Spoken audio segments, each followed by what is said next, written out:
Hey guys, welcome back to Beast Quest, Series 7, Book 5, Ellik the Lightning Horror.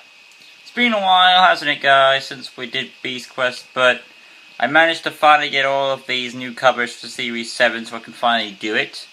Series 8 right now is in its works, but never mind Season 8. All I'm going to say though is it might take a bit of time to get that out though.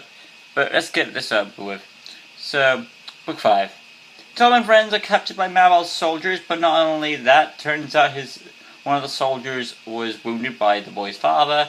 The boy they met in the Battle of Madara, despite the warrior wanting to kill them because, like I said, that boy they saw was one of the soldiers' kids, so he wants to kill him, and he assumed they harmed the son, but the other soldiers remind him they are ordered to bring him to Malvel alive, and well, besides they also get money out of it for the capture.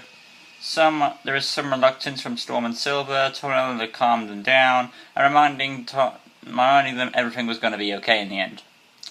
So then, Tom and friends ride along a convoy to Malvel's castle, till eventually they pull over as they have to rest for Malvel's castle because they're nearly halfway there, but they just camp for the night. So while the soldiers are preparing camp, Jude slowly gains some strength back and made conversation with Tom and Eleanor, explaining what needs to be done. Jude aided in the escape, convincing the guard to fetch him some food and water, allowing Tom and Eleanor to escape and free their animals while gaining some weapons. They headed out with a good luck from Jude. However, there is a plot hole. Why would the soldiers lock the prisoners with the soldier's son, who they believe to attack him? That just makes no sense to me. If it makes sense to you, you can, but why would you? I don't think it's a good idea to put the people you think who attacked him in the same thing, but that could be to me. Tom and friends escape and look at the map to find the location of the next beast, while also learning her name is Ellik. And yes, Ellik turns to be a girl. I thought she was a boy, but no, she's a girl. She was in the misty jungle. There was also a lot of lightning coming from the jungle, so the team used lightning as a compass to lead them to the jungle, and eventually they encountered a stampede of jungle animals, all fleeing from the jungle, heading straight for them.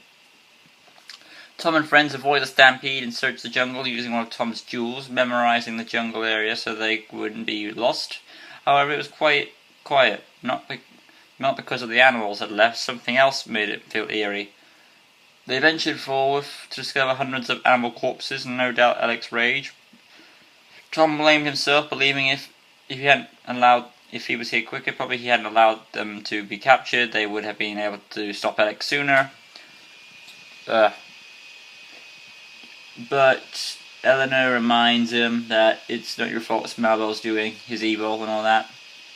And more intended to defeat his old foe. There is another plot hole. Why would Eleanor say it's Malvel's fault when it's never specifically stated how this was caused?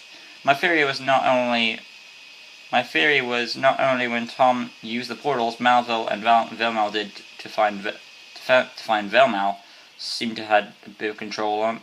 So Malvel, Velmal, and Tom used these portals, but Velmal had more control on them, and it seems to be both Tom and Malvel's unknowingly doing. So it's both their faults without them knowing. Even if Malvel did know, they don't care. Tom and friends approach a swamp and had no choice but to leave their animals behind. They tie themselves to a vine and cross through while Tom's sense of hearing pick up someone or something here, and there was only one logical thing: Ellik was here. She lowered her head and into the swamp and breathed her blue light, which judged Tom and Eleanor. Tom and Eleanor were free by Storm, and they decided to skip from rock to rock to cross the swamp. However, Ellik had disappeared. Only thing they found of her was snake-like skin, assuming she shed it. Also wondering how they would counter Ellik's lightning power. Tom and friends discovered several caves and seek out the beast, only to find she was waiting in the background for them. There was a lightning storm going on, and they decided to use it on Ellik. However, they were surprised the lightning didn't weaken but increase her power.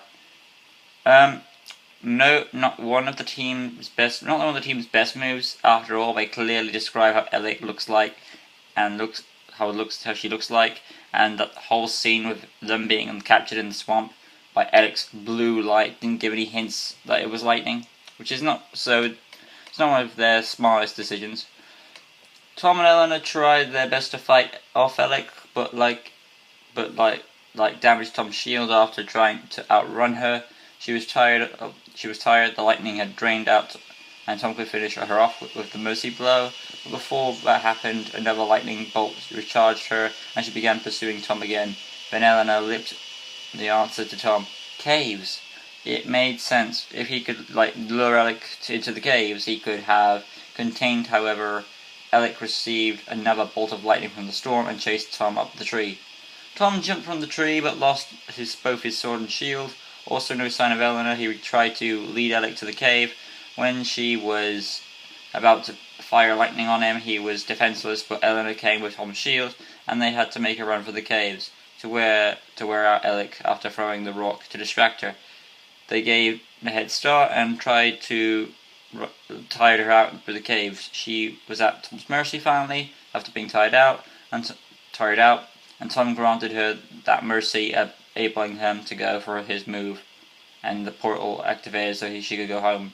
However, the cave wall was collapsing in as Ellik was being pulled out of the cave and suctioned by the portal. However, Tom and friends are safe, as the suction of the portal not only let Ellik in, but the rocks as well. With Ellik returned, Wizard Dad Oridu gained his magic cauldron. There was only one beast left. Oridu also told Tom that his mother was training Dalatom still into Tavania's new champion, but the wizard faded and the team rode off to find the final beast. Overall, I wouldn't say it's the best book in Series 7. There are better ones, like the first book was better, I'd say. No, I take that back. Actually, this one is on par with the first one. Nothing is as bad as Hellion, so it's on this par with the third one. The first one. So it's equal to that. I would still say the best book so far was like a toss-up between Crestor or Madara. But we still have Carnivora to go, so I'm looking forward to that to wrap up Series 7. And this has been my review on Beast Quest Book 5 of Series 7, Ellik, the Lightning Horror. Till next time, guys.